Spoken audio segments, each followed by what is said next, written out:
Les grandes questions. Les événements défilent et certains éléments nous échappent. Pour ne rien rater du fil de l'actualité dans les plus fins détails, les grandes questions. L'actualité politique, économique, sociale et culturelle. Décryptage tous les samedis à 9h sur Waga FM. Les grandes questions pour une meilleure compréhension de l'actualité. Présentation Paul Miki Wamba. Mesdames, Messieurs, fidèles auditeurs des programmes de Waga FM, la radio de toutes les générations, bonjour à toutes et à tous et bienvenue à cette émission. Les grandes questions, c'est notre rendez-vous de tous les samedis à partir de 9h sur nos antennes. Aujourd'hui, nous allons essentiellement parler du G5 Sahel, ce regroupement de 5 pays que sont le Burkina Faso, le Mali, le Niger, la Mauritanie et le Tchad qui ont décidé justement de se mettre ensemble sur le plan militaire et également sur le plan du développement. Nous allons parler essentiellement de la dernière rencontre du G5 Sahel qui s'est tenue ici à Nouakchott en Mauritanie.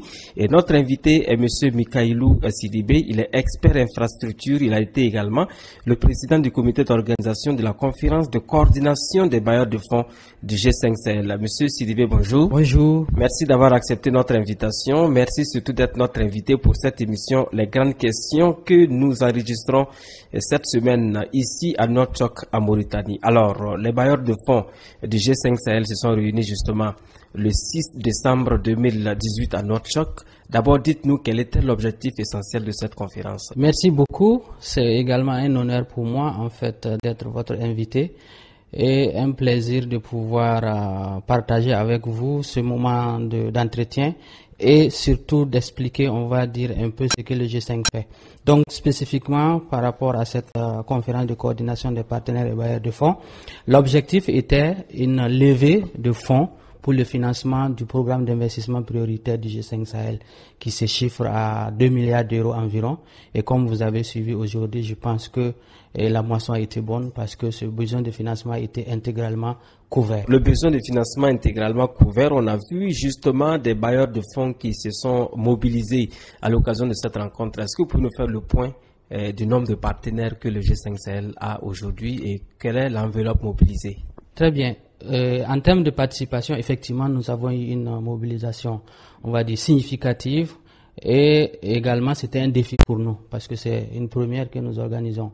Ce genre d'événements dans un pays sahélien. Le plus souvent, en fait, ces genres de tables rondes sont organisés dans des pays, enfin, développés, en tout cas au niveau des partenaires.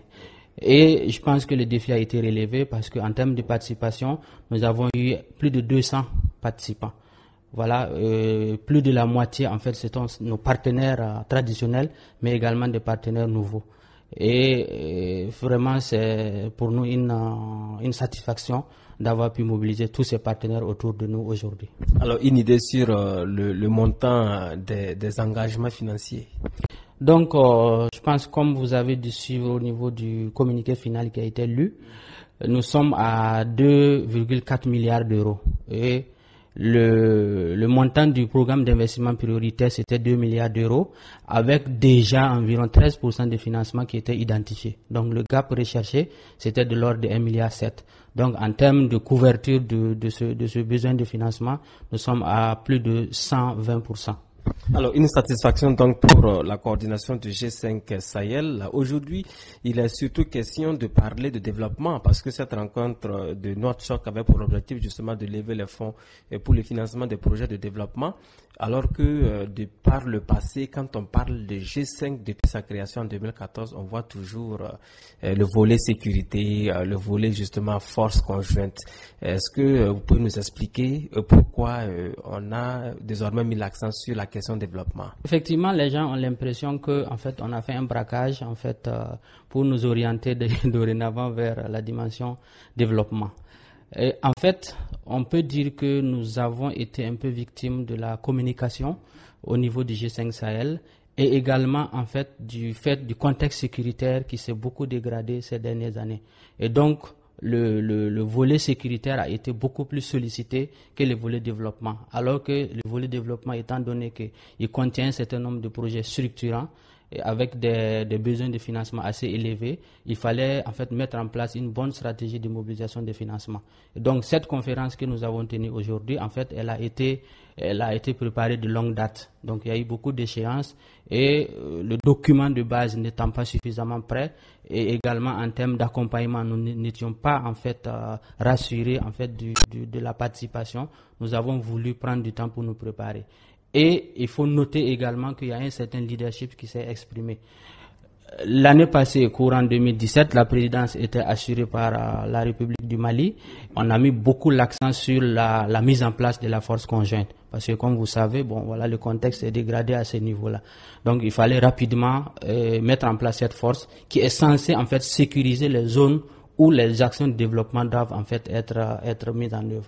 Donc 2018, en début d'année, on a eu cette conférence de coordination également au niveau des bailleurs qui financent la force conjointe. Donc on a eu des annonces de plus de 400 millions d'euros pour la mettre en place. Et donc on s'est dit maintenant, on a enfin cet outil sécuritaire qui permet d'accompagner les actions de développement, et c'est pour ça que nous avons accéléré également cette dimension de développement. Sans oublier que dans la stratégie du G5, en fait, c'est le couplage sécurité-développement. Donc nous tentons maintenant en fait de rattraper ce léger retard-là, et comme vous avez constaté aujourd'hui, en fait, je pense que d'ici quelques mois, en fait, on parlera des deux dimensions de la même proportion, comme on va le dire. Il faut désormais comprendre que le G5 Sahel, c'est sécurité et développement.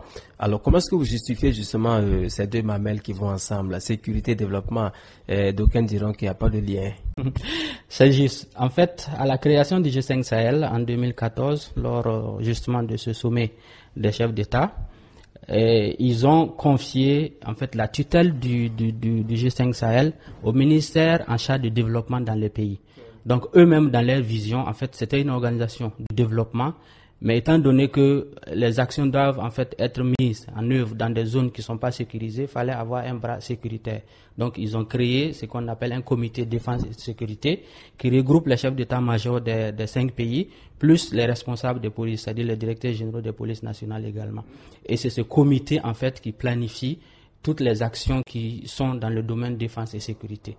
Et ce projet, enfin la force conjointe aujourd'hui dont on parle, restant dans la région, en fait, a été créé le 20 novembre 2015 à N'Djamena. Au même moment que les chefs d'État créaient cette force conjointe, ils créaient 2 autres projets dans le domaine du développement qui n'ont pas eu beaucoup de visibilité. Projet de création d'une compagnie aérienne et projet de construction d'une ligne de chemin de fer.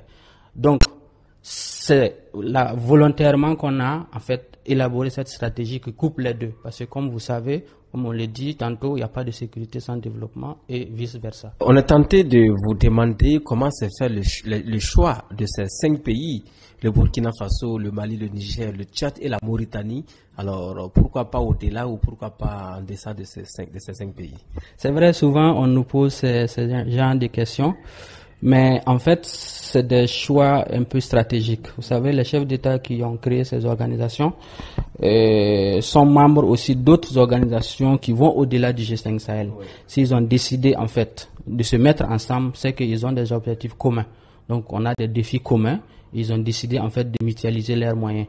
Et c'est pas pour autant que c'est fermé. Nous, dans le cadre des projets que nous menons, en fait, on est en concertation avec d'autres organisations, supra G5 Sahel, on va dire, parce qu'il faut s'occuper de projets à l'intérieur du G5, mais il faut savoir que le G5 s'insère, on va dire, dans une sphère géostratégique assez élargie. Et cette question, je pense que elle mériterait d'être posée au haut niveau, étant donné que nous avons reçu, en tout cas au niveau du secrétariat permanent, beaucoup de demandes, surtout de pays qui veulent être membres observateurs ou carrément membres à part entière. Et donc, à chaque fois, en fait, on se réfère au niveau de la conférence des chefs d'État pour décision à prendre. Pour l'instant, en tout cas, la dynamique est de rester soudée pour pouvoir consolider, on va dire, les acquis avant peut-être de penser en fait à une ouverture donnée. Alors, lorsqu'on regarde un peu l'espace G5 Sahel, on trouve à l'intérieur un autre espace qui s'appelle l'autorité de l'Iptako-Gourma, qui joue à peu près le même rôle en termes de développement. Alors, il faut rappeler peut-être que l'autorité de l'Iptako-Gourma réunit 3 pays, le Burkina, le Mali et le Niger, tous les 3 membres du G5 Sahel. Est-ce qu'il n'y a pas de doublon? C'est juste. Il y a également ces questions que nous entendons de temps à autre. Et pour nous, en fait, que ce soit l'autorité de l'Iptako Gourma, que ce soit les autres autorités, parce que vous avez également les autorités du bassin du fleuve au Niger, voilà, l'autorité du bassin du lac Tchad, qu'on appelle la CBLT, la commission du bassin du lac Tchad. Vous avez même l'organisation de la mise en valeur du fleuve Sénégal, et vous avez le SILS. Bon, il y a beaucoup d'autres organisations. En fait, ce qu'on fait, nous avons au niveau de la stratégie du G5 Sahel des axes stratégiques. Donc, vous avez 4 axes, en fait. L'axe défense-sécurité, au niveau duquel vous avez ces projets de sécurité. L'axe gouvernance, qui traite toutes ces questions également liées à la justice et aux questions de décentralisation. Vous avez l'axe résilience et développement humain et l'axe infrastructure. Donc, nous travaillons, en fait, en synergie avec ces organisations-là, en utilisant leur savoir-faire. Aujourd'hui, si vous avez remarqué au niveau de la conférence, en fait, vous avez les premiers responsables de toutes ces autorités, ces organisations qui étaient là. Et pratiquement avec elles toutes, nous avons signé ce qu'on appelle des mémorandums d'entente, de cadre de partenariat, qui nous permettent d'identifier, en fait, un certain nombre d'actions qu'on les confie. Donc, les projets que nous portons aujourd'hui, vous allez voir, dans la mise en œuvre, il y a un certain nombre qui vont être plutôt pilotés par ces autorités-là, par ces organisations qui existent. Et d'ailleurs, l'autorité du bassin l'autorité de l'Iptako Gourma également, en fait, a créé ce qu'ils ont appelé, enfin, un continuum sécuritaire pour, en fait, traiter des questions de sécurité que le G5 ne prend pas en charge.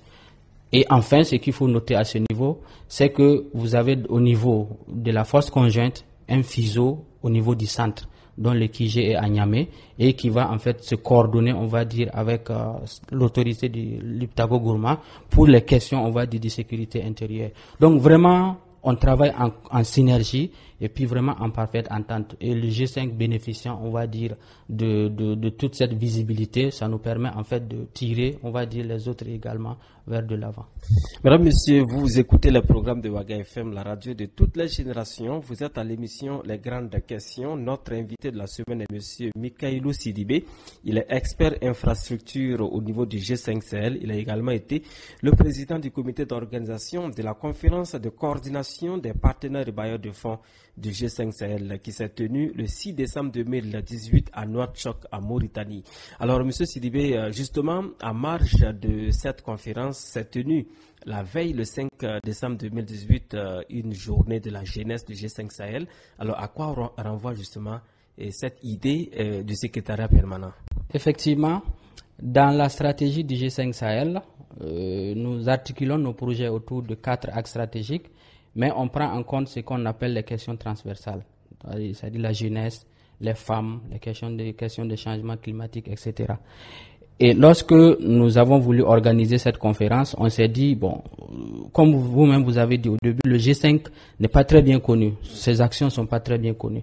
On s'est dit, bon, il ne faut pas à chaque fois s'adresser aux mêmes acteurs. Il faut maintenant, enfin, toucher, on va dire, la population à la base. Et cette population est fortement représentée par la jeunesse. Et nous avons voulu nous adresser de façon générale à la jeunesse des pays du G5 Sahel, mais à travers la jeunesse mauritanienne qui se trouve au niveau du pays du siège. Et cette journée, en fait, était ponctuée par des panels thématiques, donc axés sur les axes d'intervention du G5 Sahel. Et ces panels ont été animés par des experts, et puis avec des interactions avec la jeunesse pour leur faire comprendre davantage ce que le G5 fait. Et également, il fallait allier, on va dire, ce qu'on appelle l'utile à l'agréable. On avait des questions de quiz, des kermesses, des sketchs, pour pouvoir intéresser davantage cette couche-là à ce que nous faisons avec des lots à gagner, notamment un lot assez spécial, c'est-à-dire le maillot de l'équipe nationale mauritanienne, les Mouraboutoun, qui viennent de se qualifier brillamment pour la CAN 2019. Donc cela était également pour nous en fait un élément fédérateur. Et d'ailleurs l'événement a eu lieu au stade où l'équipe en fait s'est qualifiée. Et puis à la fin nous avions eu un concert géant également au cours duquel les jeunes ont pu s'éclater.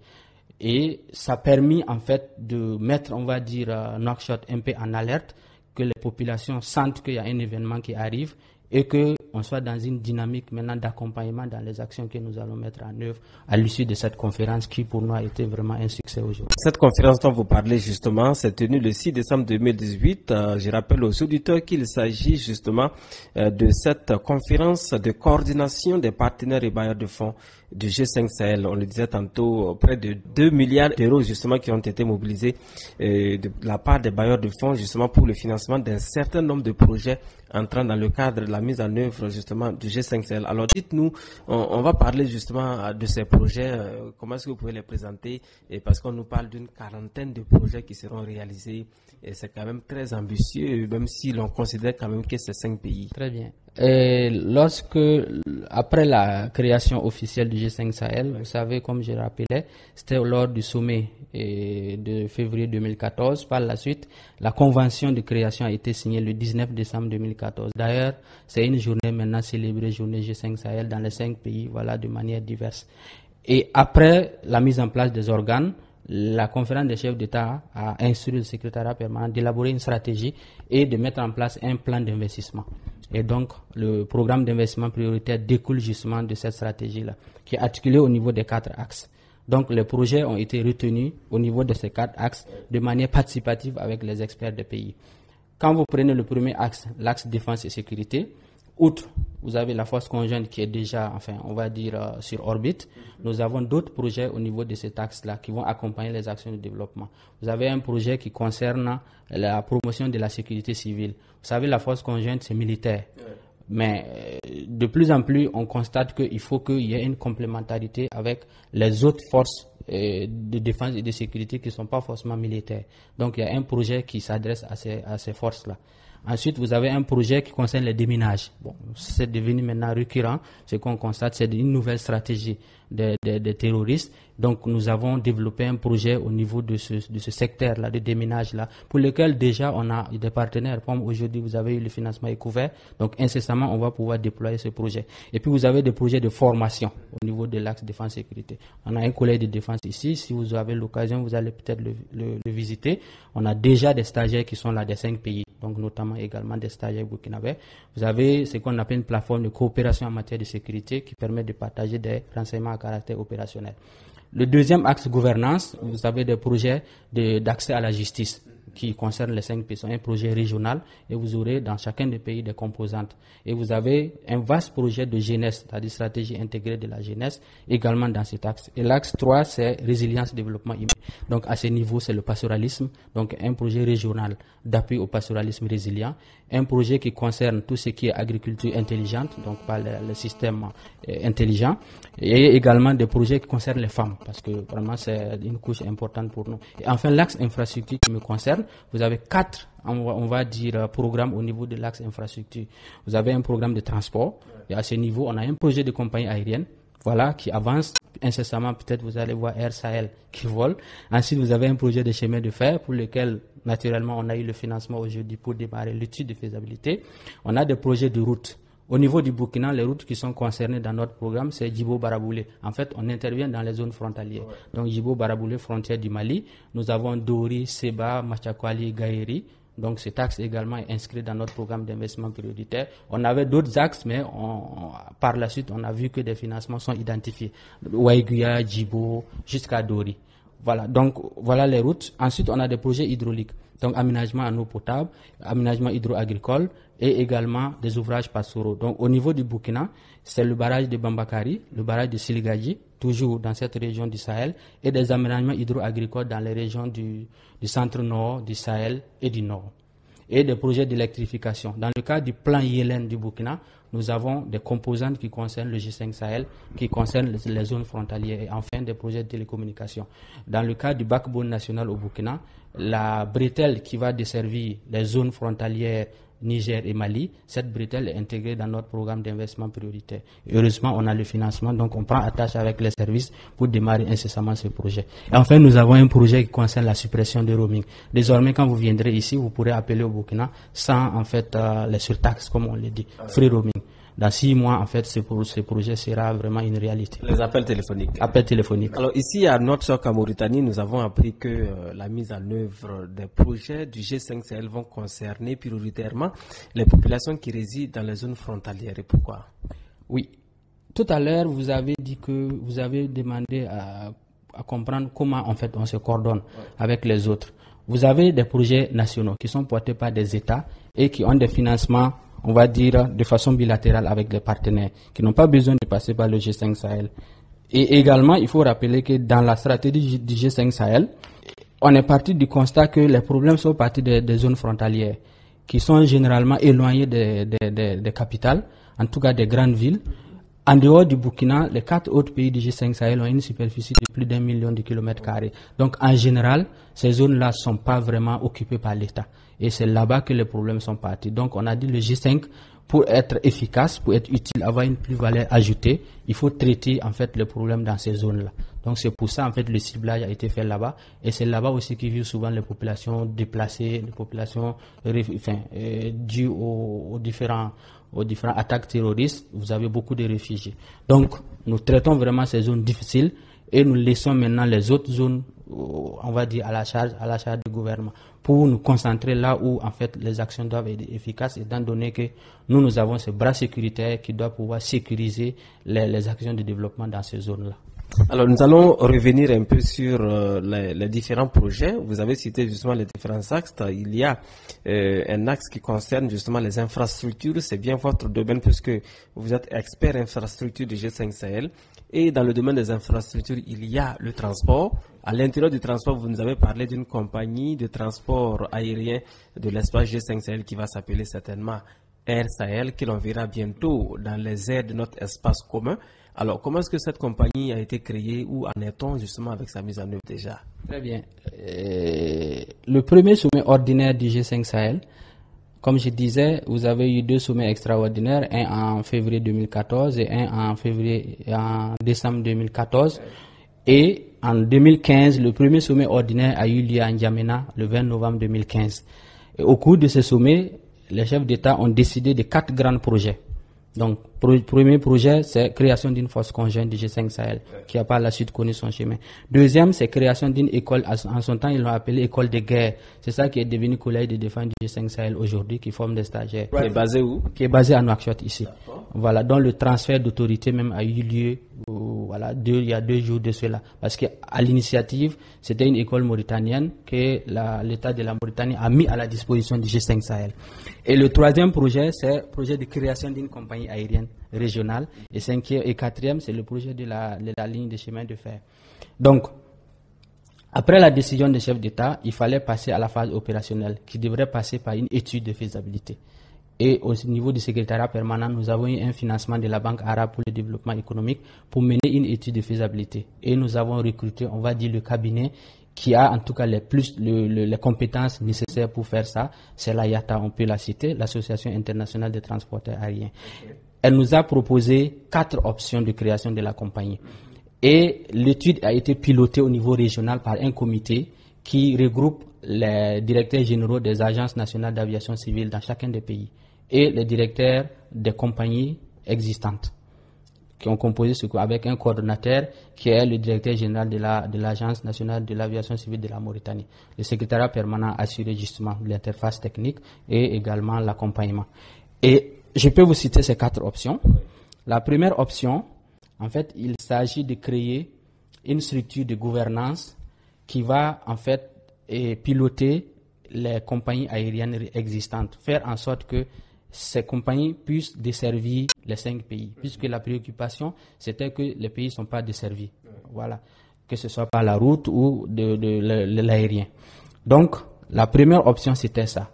Aujourd'hui vous avez 2 compagnies qui existent, Air Burkina et Air Mauritanie. Donc l'idée c'était de permettre à ces 2 compagnies de desservir Niamey, Bamako, N'Djamena, donc de façon concertée avec une structure de gouvernance. La deuxième option, c'était de le fusionner. Donc Air Mauritanie et Burkina fusionnent, deviennent une seule compagnie. La troisième option, c'était de créer un groupe, c'est-à-dire groupe Air Sahel par exemple, avec maintenant des filiales à l'intérieur, dont les 2 existantes. Si demain il y a un autre pays qui crée, d'ailleurs le Tchad en a créé après, ces compagnies nationales deviennent des filiales du groupe. Et la dernière option, c'est de laisser ces compagnies nationales existantes continuer et créer une nouvelle compagnie qui va rentrer en concurrence avec celle-là. Donc toutes ces options ont été analysées et le comité de pilotage, malheureusement, n'a pas pu en fait s'entendre au niveau point de vue technique, n'a pas pu trancher ces 4 options pour soumettre justement au ministre en charge de l'aviation civile qui devrait retenir l'option qu'il fallait et remettre au chef d'État. Donc l'atelier final de validation de l'étude a eu lieu en fin septembre à N'Djamena. Donc les ministres se sont réunis avec le comité de pilotage, on n'a pas pu trancher et ils sont allés vers une 5e option, voilà, qui est un peu intermédiaire et qui nécessite encore d'être affinée avant qu'on remette le dossier sur la table des chefs d'État. Mais nous, au niveau du secrétariat permanent, nous avons fait des propositions que nous allons soumettre aux chefs d'État et nous espérons que le prochain sommet des chefs d'État se tiendra à Ouagadougou. On attend encore d'avoir la date parce que l'année 2019, la présidence passe au Burkina. Et nous entendons lors de ce sommet que les chefs d'État puissent en fait se prononcer, on va dire, sur ces dossiers et puis en fait donner les orientations et on va dire finales pour qu'on puisse opérationnaliser le projet. En tout cas, les partenaires ne manquent pas. Donc, vraiment, la décision, elle est politique pour l'instant. D'accord. Alors, on parle de cette compagnie aérienne. Il y a d'autres perspectives dans le domaine des transports, n'est-ce pas? Absolument. L'autre fin, c'est le chemin de fer. Oui. Et je ne vous cache pas que, bon, contrairement aux autres grands projets qui ont pu vraiment démarrer, ce projet, bon, on n'a pas pu mobiliser jusque-là, en fait. Toujours à l'étape embryonnaire. Un peu oui, mais aujourd'hui, au cours de la conférence, vous avez vu que le besoin de financement est couvert. Et le projet, il est inscrit dans les 40 projets à titre d'études, de recherche de financement pour l'étude. Okay. Donc, ça veut dire ça, c'est bouclé. Donc, nous avons eu en fait des promesses de la Chine. Vous savez, la Chine c'est le principal, on va dire, partenaire pour ce genre de projet, en tout cas actuellement. Et on avait eu un blocage politique ou diplomatique jusque-là parce que au sein des 5 pays, il y avait le Burkina qui n'avait pas de relations diplomatiques avec la Chine. On a dû un peu traîner et ça, maintenant, c'est réglé. Et ça faisait partie d'ailleurs d'une des raisons pour lesquelles en fait le Burkina avait rallié, on va dire la Chine. Donc, lors du sommet Chine-Afrique qui s'est tenu au mois de septembre passé, la partie chinoise a demandé à ce qu'on dispose d'une étude de faisabilité pour qu'ils puissent financer les travaux. Donc, comme on peut le dire, alhamdoulilah, en fait, on a le financement. Donc, on va pouvoir faire cette étude de faisabilité et puis on soumet le projet aux Chinois. Étant donné qu'en fait, l'idée, c'est d'utiliser les sections de rails qui existent. Parce que vous avez dans certains pays, notamment au Burkina Faso, plus de 500 km de rails qui existent. Donc l'idée, c'est de se rallier à ça. On a un tracé déjà estimé qui va de Nouakchott en ralliant Caille au niveau du Mali. À partir de Caille, on rattrape en fait la ligne coloniale Bamako-Dakar en fait jusqu'à Bamako. Et là-bas, une section nouvelle à construire entre Bamako jusqu'à Bobo-Dioulasso où on récupère la ligne coloniale, la ligne existante jusqu'à Ouaga. Et puis bon, il y a encore plus de quelques kilomètres après Ouaga qu'il faut réhabiliter. Et jusqu'à Niamey, et vous avez entre Niamey et Dosso 140 km aussi qui ont été construits. Et le reste, maintenant, il faut longer le Nigeria pour contourner le lac Tchad pour aller à N'Djamena. Ça fait environ 5000 km. Et donc c'est assez ambitieux, mais comme nous avons eu le financement pour l'étude, c'est assez prometteur. Il y a un comité également régional qui pilote ça avec des techniciens. Au niveau du Burkina, nous avons les 2 représentants de ce comité et incessamment nous allons les réunir donc pour pouvoir maintenant voir dans quelle mesure on va démarrer l'étude de faisabilité. Est-ce qu'avec une telle politique, l'espace G5 Sahel ne va pas devenir finalement un espace renfermé et sur lui-même au détriment des autres, parce que depuis le début de cette émission, on parle de Ouagadougou, de Bamako, de N'Djamena, de Niamey, on ne parle pas de Dakar à côté, on ne parle pas également des autres pays qui nous entourent. Est-ce que dans la mise en œuvre de ces projets régionaux, il n'est pas prévu justement une ouverture sur le reste de l'Afrique? Déjà, en fait, au sein du G5 Sahel, en fait, c'est une intégration très importante en fait qui est en marche. Comme je disais tantôt, vous voyez, de Nouakchott à N'Djamena, vous avez environ 6000 km. Ouais. Et si vous avez en fait si vous désenclavez de Nouakchott jusqu'à N'Djamena, à partir de N'Djamena, vous ralliez rapidement en fait l'autre côté de l'Afrique là-bas, vers la mer Rouge, donc Soudan, et après vous avez. Donc ça permet déjà de faire ce désenclavement est-ouest qui nous manque en fait. Parce que le plus souvent, vous avez, c'est des axes nord-sud qui existent, et même au niveau aérien, c'est des desserts nord-sud qui existent. Donc, ce fuseau est-ouest, en fait, ça manque. Et imaginez-vous qu'on a, en fait, ce désenclavement. C'est une ouverture que nous, nos pays auront, enfin, le Burkina, les autres pays de l'Interland, vers l'océan, au niveau de la Mauritanie. Donc, c'est une ouverture de plus, parce qu'ils ont déjà l'ouverture de l'autre côté. Voilà. Donc, ça permet de mettre en concurrence déjà, et c'est au bénéfice, on va dire, des populations sahéliennes. Et comme je l'ai dit, de toute façon, c'est pas un vase clos. La ligne de chemin de fer qui va quitter Nouakchott, aller à Kaï, qui relie maintenant le Bamako-Dakar existant. Vous voyez le triangle que ça forme là, avec le fleuve Niger qui est au milieu. Et ça, on va dire, c'est un développement local qui est créé à ce niveau-là. Et puis à chaque fois, le G5, vous aurez une jonction avec maintenant les autres régions qui sont aux alentours. À partir de la Mauritanie, vous avez le Maroc de l'autre côté. Donc ça dit que vous pouvez facilement faire un commerce entre le Burkina et le Maroc en passant par la Mauritanie. Sans ça, bon, vous voyez ce que ça pourrait donner. Et puis également, comme j'ai dit, une fois que vous arrivez à N'Djamena, bon voilà, vous êtes ouvert maintenant à la partie centrale de l'Afrique. Voilà. En tout cas, point de vue technique, c'est comme ça que nous travaillons, et nous laissons enfin la décision politique de l'ouverture du G5 Sahel, comme j'ai dit, aux décideurs politiques. À un moment donné, voilà, s'ils décident d'ouvrir, voilà, on va s'inscrire également dans cette dynamique-là. À l'occasion justement de cette conférence de coordination des partenaires et bailleurs de fonds du G5 Sahel, on a vu une panoplie de partenaires défiler à la tribune pour faire les annonces de financement. Mais on a l'impression que chaque partenaire choisit son domaine d'intervention. Et parce qu'à les écouter, de tel partenaire dit je mets tant de millions d'euros dans le domaine de l'hydraulique, dans le domaine de la femme, dans le domaine des infrastructures, etc. Est-ce que finalement ce ne sont pas les partenaires qui ont choisi les domaines d'intervention? Nous, en fait, on n'est plus à l'aise comme ça. On est à l'aise avec cette option. On préfère cette option parce que s'ils mettent dans une cagnotte, après c'est un peu difficile pour nous de faire des priorités à l'interne, puisque le portefeuille de projets, en fait, leur a été présenté. Les 40 projets leur a été en fait présentés dans les 4 axes stratégiques. Donc, ils ont bien pris connaissance des documents. Et d'ailleurs, hier soir, la veille, il y a eu une réunion technique en fait entre les ministres de tutelle et ces partenaires-là, qui a permis même de revisiter les fiches projets, donc détail près.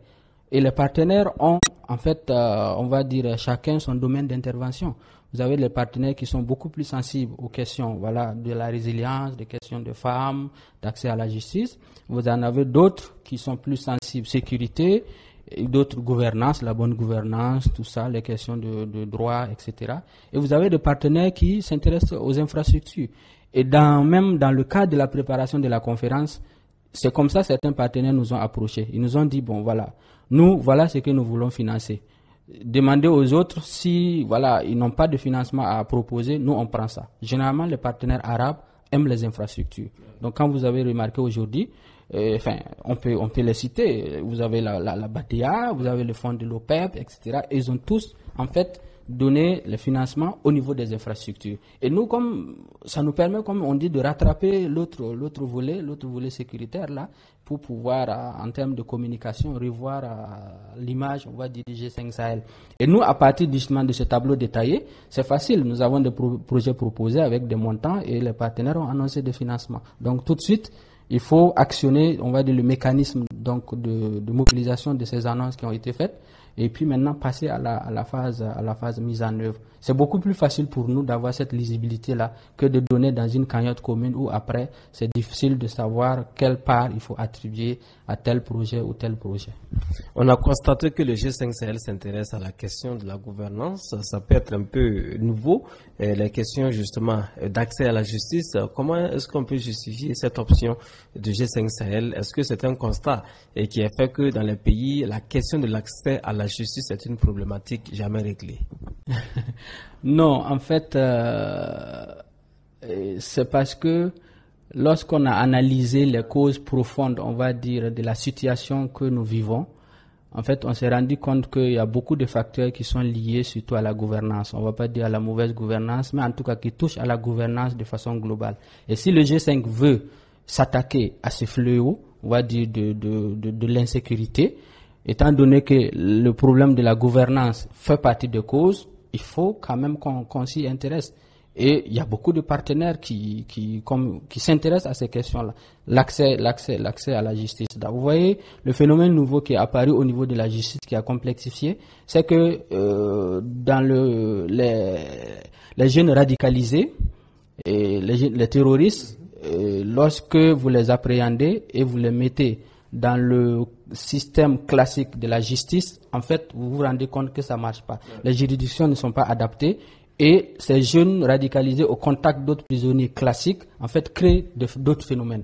Donc, il fallait que nous aussi, on trouve notre propre stratégie à ce niveau-là pour qu'on solutionne ces questions nouvelles-là qui se sont posées à nous. Et c'est dans cette lancée. Et quand vous voyez dans l'axe gouvernance, au-delà de la justice, vous avez des questions qui touchent à la décentralisation, à la déconcentration. Vous avez certains États membres du G5 Sahel pour lesquels ces questions sont encore posées, où on ne sait pas les circonscriptions administratives. Voilà, il faut les redéfinir, il faut les redécouper, donc parce qu'il y a beaucoup de problèmes à ce niveau-là. Donc le G5, sans vouloir trouver une solution, en tout cas la panacée à tout ça, en fait, traite la question. Et ça permet déjà aux acteurs dans les différents pays d'échanger et ça crée, on va dire, une dynamique entre ces acteurs et ça évite que certains se regardent déjà en chien de faïence. Donc, vous voyez, donc c'est important pour nous de s'intéresser aux facteurs qui créent ces causes ces situations que nous vivons là. Et la gouvernance fait partie. Mesdames, Messieurs, vous écoutez Waga FM, la radio de toutes les générations. Vous êtes à l'émission Les Grandes Questions, le rendez-vous de tous les samedis à partir de 9h sur nos antennes. Je rappelle que cette semaine, notre invité est monsieur Mikailou Sidibé. Il est expert infrastructure du G5 Sahel. Il est également le président du comité d'organisation de la conférence de coordination des bailleurs de fonds du G5 Sahel qui s'est tenue le 6 décembre 2018 à Nouakchott, en Mauritanie, où siège justement le G5 Sahel à travers son secrétariat permanent. Alors nous allons donc terminer cette émission qui arrive déjà à sa fin sur le premier volet justement du G5 Sahel qui est la question de sécurité, la question la plus connue. On a parlé justement de cette force conjointe. Où en est-on avec la mise en œuvre justement de cette force conjointe? Où sont les 5000 hommes? Bon, c'est vrai, vous avez bien dit que je suis l'expert infrastructure. Donc, au niveau du G5 Sahel, dans chacun des axes, vous avez un expert qui s'occupe de la question. Au niveau de l'axe défense-sécurité, nous avons un expert, un général mauritanien qui est l'expert défense-sécurité. Et c'est là-bas le projet est logé. Bon, en fait, en termes de mobilisation d'hommes, en réalité, le problème ne se pose pas aujourd'hui. Et le problème se pose plutôt au niveau d'acquisition, on va dire, des équipements, et voilà, et du nécessaire pour pouvoir fonctionner. Et la conférence de février pour le financement de la force avait permis d'avoir des annonces de l'ordre de 414 millions d'euros pour un besoin qui avait été identifié de 423 millions. Donc on se disait, on y était presque. Ouais. Mais c'est que le problème dans ces annonces, d'abord, c'était des annonces, comme vous avez dit tout à l'heure, pas assez détaillées dès le début. Donc, il y a certains partenaires qui ont annoncé, mais pas forcément pour les besoins qui ont été exprimés par la force. Donc, eux, ils soutiennent vraiment des actions de sécurité. Après, quand vous détaillez, vous allez voir que peut-être ils s'intéressent à la composante police de la force conjointe ou à la composante droits de l'homme de la force conjointe, la composante civilo-militaire de la force conjointe. Ça ne permet pas en fait d'avoir de nécessaire pour aller vers l'équipement dont la force a besoin. Et également, le deuxième facteur, c'est que les équipements demandés en fait nécessitent un temps, on va dire, de fabrication. Voilà, donc c'est des fournisseurs, donc il faut passer des commandes. Et c'est un domaine assez sensible, vous connaissez comment ça fonctionne dans ce domaine d'acquisition de matériel, surtout le matériel létal. C'est un peu encadré. Et donc tout ça a fait que, et puis les partenaires également qui ont fait des annonces, beaucoup ont traîné, on va dire, dans la concrétisation.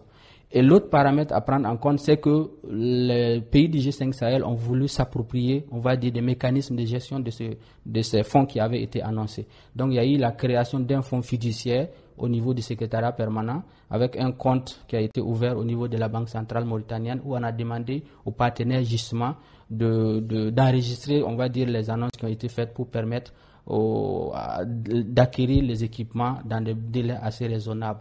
Alors que ces genres de fonds, vous connaissez, vous avez également des contraintes de mécanismes de gestion. Donc, on a mis en place un comité de soutien qui devrait être composé d'officiers de 5 pays. Et on a eu du retard, on va dire, dans la mise en place de ces comités de soutien. Et les partenaires attendent que ces comités soient opérationnels pour mettre, voilà. Donc, et puis après, vous avez suivi ce qui s'est passé aussi au mois de juin dernier, l'attaque, on va dire, du PC. Voilà. Donc, tout ça, ça a contribué, on va dire, à retarder la mise en place opérationnelle effective de la force conjointe. Mais en tout cas, les échos que nous recevons du nouveau commandant de la force, c'est que bon, voilà, les choses vont repartir de plus belle et qu'on espère que incessamment, la force va être véritablement opérationnelle. On nous a appris que le G5 Sahel, ce n'est pas le tout militaire, c'est aussi développement. Et à l'intérieur de la question sécurité, je veux dire, il y a aussi que ce n'est pas simplement la question militaire. On a entendu parler d'un projet qui concerne justement la déradicalisation des jeunes de l'espace G5 Sahel. De quoi en est-il question exactement? Effectivement, au niveau de l'axe gouvernance, on s'est intéressé à ces questions d'extrémisme violent. Voilà, en lien avec le champ religieux. Vous savez, dans dans 2 ou 3 pays du G5 Sahel, vous avez en fait des ministères qui sont dédiés carrément à la cause, au culte. Donc nous avons voulu que en fait les États occupent ce champ religieux-là, qui était plus ou moins abandonné, on va dire, à des acteurs propres au domaine, alors que dans ces acteurs, bon, vous avez, tout le monde n'est pas forcément, au même niveau, en tout cas, on n'a pas la même façon, la même vision, la même compréhension de la religion. Et donc, nous avons créé, en fait, ce qu'on appelle une cellule régionale de lutte contre la radicalisation et de l'extrémisme violent, avec un coordinateur régional au niveau de Nouakchott ici, et des antennes nationales dans les pays. C'est-à-dire que ces antennes, en fait, sont chargées de, on va dire, suivre le fait religieux, tous les faits et gestes, en tout cas liés à l'extrémisme violent, faire remonter les informations pour que, en fait, on puisse les partager avec les autres acteurs qui traitent en fait la question. Et puis également, il y a une série d'actions de communication, de sensibilisation, des séries de colloques qui réunissent tout ce monde qui gravite autour de la question-là, pour permettre d'avoir vraiment les bonnes pratiques. Parce que vous savez, en Mauritanie ici, très tôt, en fait, ils ont adopté ce qu'ils ont appelé un dialogue avec comment on va dire, les extrémistes, les radicalisés dans les prisons. Et en fait, ça marchait. Donc, ça a permis aux gens de revenir, on va dire, sur le droit chemin. Et ces gens qui sont revenus ont même contribué justement à aider les autres acteurs. Donc, on a dit il faut partager ces bonnes pratiques pour les autres pays. Donc, cette cellule, elle est opérationnelle et elle a vraiment des appuis assez conséquents. Et le premier partenaire de cette cellule, c'est USAID, donc les Américains qui financent. Et puis également, vous avez le système des Nations Unies qui accompagne la cellule. Et vraiment, on pense que, et puis bon, tous les ministères au niveau des pays s'intéressent également à cette question. Et petit à petit, on pense qu'on pourra vraiment inverser et puis nous-mêmes occuper le terrain, les États occuper le terrain religieux et ne pas le laisser vraiment, on va dire, à ces acteurs-là qui peuvent manipuler, bon, souvent, pas forcément dans de bonnes directions, ces questions qui sont assez sensibles. Parlant toujours de sécurité, pour le cas du Burkina Faso, il est question justement d'attaques terroristes à répétition. Malheureusement, jusqu'à présent, ça continue, avec comme conséquence la fermeture des écoles dans certaines localités, notamment la région de l'Est et la région du Sahel. On sait qu'à l'intérieur des projets du G5 Sahel, il y a un volet éducation. Alors, qu'est-ce que déjà ça vous fait en tant qu'expert au G5 Sahel de savoir que des écoles sont en train d'être fermées dans 2 régions du Burkina Faso et il semble que c'est le cas également au Mali? Oui, c'est avec beaucoup de peine que en fait on suit en fait cette actualité qui vraiment est désolante. Au-delà de la fermeture des écoles, vous avez vraiment des pertes en vies humaines qui sont enregistrées presque tous les jours. Bon, c'est vraiment déplorable parce que bon, vous savez, à un moment donné, au niveau de cette partie du Mali, en fait, vous avez eu cette occupation et par la suite, en fait, l'État n'a pas pu se redéployer, on va dire, comme il le fallait, et donc il y a une zone de presque de non-droit, des zones en tout cas là-bas qui sont occupées et qui sont infestées, on va dire, par ces groupes qui font des incursions dans cette partie du Burkina Faso et récemment se déploient, on va dire, dans cette frontière est avec le Niger. Si vous savez, dans le concept d'opération de la force conjointe, en fait, il y avait des fuseaux qui avaient été définis. Et bon, malheureusement, en fait, cette partie est du Burkina ne faisait pas partie de fuseaux définis initialement. Donc, peut-être que également les gens ayant conscience qu'ils vont être traqués dans ces zones-là, bon, cherchent également à avoir des zones où ils peuvent opérer. Donc, mais c'est pas vraiment mon domaine.